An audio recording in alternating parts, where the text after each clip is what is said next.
It is breaking box office records, and it also may change how some people do business with movie theaters going forward. Let's talk about Taylor Swift, the Eras Tour.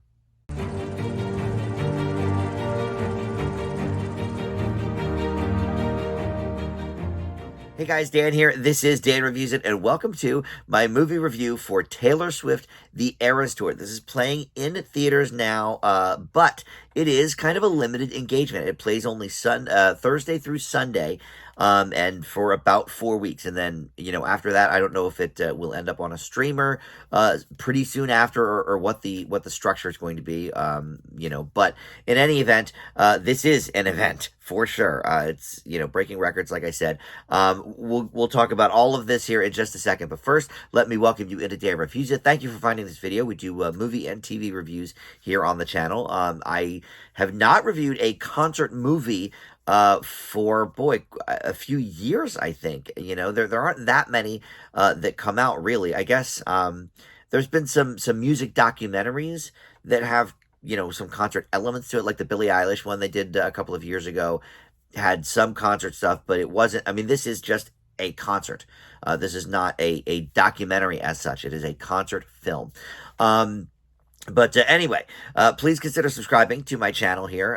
And if not, or if you're already subscribed, just hit that like button. That helps the channel out tremendously as well. All right, so a little background on me and Taylor. So, I think any review of this movie, I think needs to kind of go with a caveat of, okay, I am like a this kind of Taylor Swift fan, right? I would not consider myself a Swiftie. I do like Taylor Swift a lot. I've been doing weekly countdowns of my favorite songs for decades, every single week. And Taylor certainly has had, a handful of number ones. Probably 4 or 5 songs have hit number one on my countdown. And another, handful of top tens probably. But I'm not sure if, other than maybe 1989, I'm not sure if I've ever actually listened to a Taylor Swift album all the way through. So, like I know that the huge hits, and I enjoy most of them. But I don't know all of the intricate details of, okay, this album cut and this song is about this person and whatever. But I did watch her documentary a few years ago, Miss Americana, on Netflix, which I would also recommend. I think it's a nice companion piece to this movie, because it is a documentary. So we get to, learn a little bit more about the ins and the outs of the life of Taylor Swift, whereas this is just, a concert. But I should never say just a concert about Taylor Swift, because this thing is a real game changer. For one thing, yes, it is breaking a bunch of box office records, but the ticket pricing is a little bit different for this than for a regular movie, because it is sort of a special event.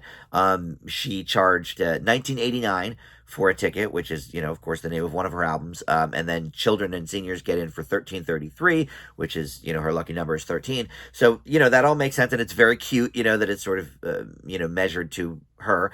But when they say, oh, it's breaking all these records, it is, for sure. But a little bit of that probably is the pricing. But even still, she far surpassed any concert film just in the first weekend, in the U.S. I think she still has a little bit of a way to go to top Michael Jackson, This Is It, worldwide. But for the U.S., I mean, she crushed any record for a concert film. I think maybe Justin Bieber had the top before that. But anyway, so there's that.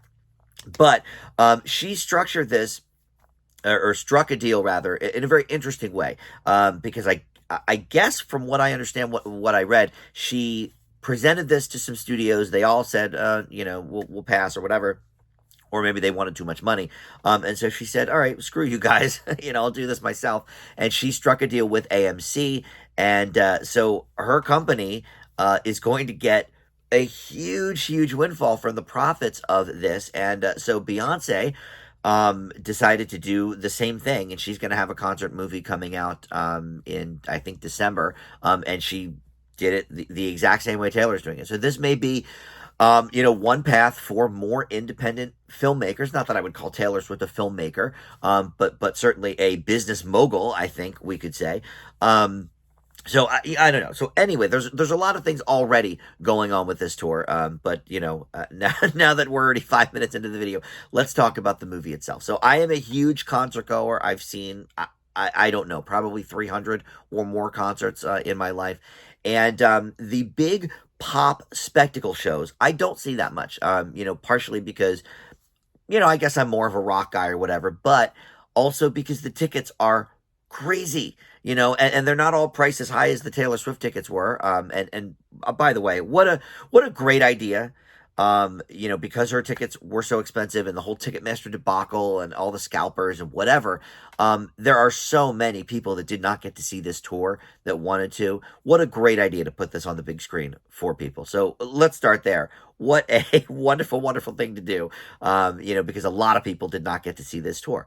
But, I've seen a lot of biggies. I've seen Madonna, I've seen Janet Jackson, I've seen Pink, I've seen Kelly Clarkson. But to see something this up close and personal, and this was directed, by the way, somebody I'm unfamiliar with, Sam Wrench. Um, to see something this up close and personal. When I do go to concerts, I don't sit in the front row. I'm usually in the way back, the nosebleeds, whatever makes the most economical sense. Um, and for stadium shows like this one was, it can be very, very hard to see what's going on stage. Sometimes to hear, depending on where you are. I know I've been sort of more side stage sometimes, and the audio has just not been great. And my brothers or friends have been at the same show, and they had a more center stage view, and they thought the audio was great. So, stadium shows can really, really depend. So to get this experience so up close and personal, I think is something really, really special. I think people, even if they did see the Eras Tour on stage, would want to see this again, because you really, really get a different view of what is happening. Yeah, they can show you some things on the Jumbotron, but boy, this was great. And you really, really, get the best seat in the house, because they give you every seat. I mean, there's angles from all over the place, from up top, from right up close, from overhead, from here, from there, and there's, some crowd shots as well. So you feel like you're in the crowd. Now, I do understand that some viewings of this, probably more like the opening weekend and opening night crowds, people were singing and dancing in the aisles and stuff. I actually kind of wanted a little more of that at my show. But I went on a Saturday morning, and there was only maybe, I don't know, 15 of us in there. And after the first song, a few people clapped, and I was like, all right, let's get into this. So I wooed, but then it kind of died down. So I don't know. I kind of wanted an experience where people were feeling like they were at a concert, because I certainly did feel like that. So the song catalog, let's talk about that. This woman puts on a 3.5 hour show. Now, the movie's not quite that long. They cut out, I think, 5 or 6 songs or something.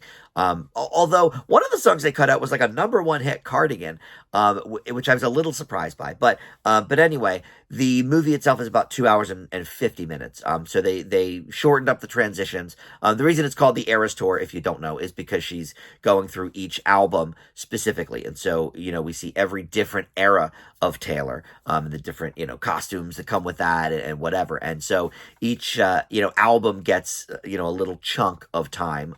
The most recent 2 getting the most, because she didn't get to tour on those albums.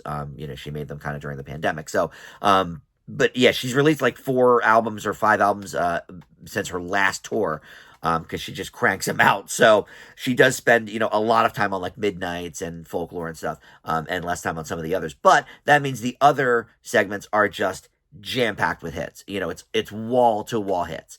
So that's fun. But yeah, so this isn't quite as long as the real stage show, but it's close.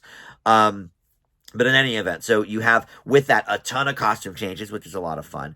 And her background dancers are great. Her backup singers and her backup band, obviously, doing some heavy lifting with that. But look, it's weird to kind of review a concert movie, because it's like, okay, you're kind of reviewing the concert, but if you're not a huge fan, obviously this is not going to be for somebody that doesn't like Taylor Swift.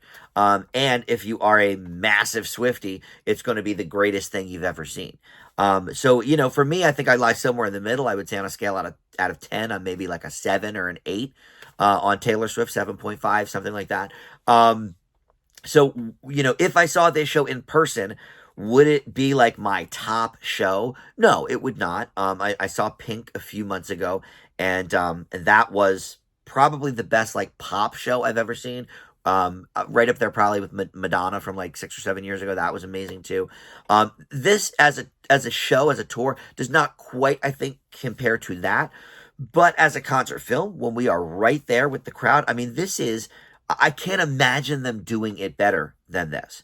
And Taylor is such an amazing show woman. I mean, she is just, belting out all these tunes and just doing the dance moves and telling stories sometimes between the songs. And I loved this idea of the Eras Tour, all the different, costumes and factors of her life. I love that she still, sings songs from when that she wrote when she was 15. I think that's really, really cool. Now there isn't a huge focus on that era, in the Eras Tour. Like I said, it's more focused on the newer stuff and the huge hits. So I get that, but I think that's really cool, So look, overall, I feel weird giving a concert movie an A+. So I'm not going to do that, because, I don't even give a lot of documentaries A+. I think maybe I've only given 2, in all my documentaries that I've seen. Just because, I think it's a little tougher to write a narrative film, that is, acted and whatever. But I think for a concert film, this is about the best you could get. I mean, I'm going to go see the re-release of The Talking Heads Stop Making Sense in a few days, and I know that is regarded as like the concert film of all time. And I love The Talking Heads too, so I am excited to see that, and it'll be interesting to kind of compare and contrast for that one. But for me, look, I had such an amazing experience. I saw this 2 days ago, and I've been singing the songs ever since. She's just got wall-to-wall hits. We know this. And I don't think I would have paid $300 for a ticket, but for $19.89, absolutely, I will be there. I may try and see it again before it goes out of theaters. I leave the Eras Tour with an A. Really, really, I don't know how you could do it better. All right, so thank you so much for watching Dan Reviews It, and we'll see you next time.